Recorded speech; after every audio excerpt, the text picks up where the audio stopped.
สบายดีทุกคนมื้อนี้จะพาทุกคนมาเฮ็ดเมนูหมกปลานิ่นแซ่บๆก่อนอื่นหมดเราก็จะมาล้างผักที่เราจะใส่หมกของเรามื้อนี้ก็จะมีผักบัวหัวสิงไข่ใบกี่หูดพริกแห้งผักเทียมผักบัวหัวแดงแล้วก็มะเขือผักบัวก็ให้ล้างและตัดเป็นทอนหัวสิงไข่ก็แม่นให้ซอย และมะเขือก็ให้พาเป็นเปียงหน่อยๆพอดีคำ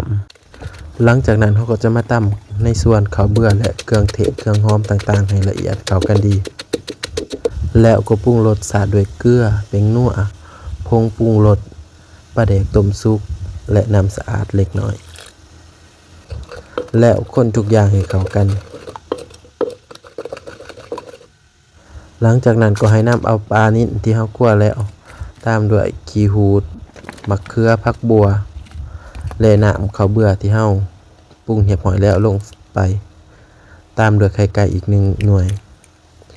คนทุกอย่างให้เข้ากันดีก่อนเฮาจะหมกนะทุกคนมื้อนี้เฮาก็จะหมกหน่อยเดียวปลานิ่นครึ่งโตที่เหลือจากเฮ็ดอันนั้นข้าวเปียกปลามื้อก่อนหลังจากนั้นก็เตรียมหมกได้เลยเฮาจะหมกเป็นสามเหลี่ยมเลยทุกคนเพื่อที่ว่าน้ำนัวของเฮาจะบ่ไหลออกมุกน้อยมุกใหญ่แล้วแต่ความสะดวกความมักของทุกคนเลยแล้วแต่ขนาดใบตอง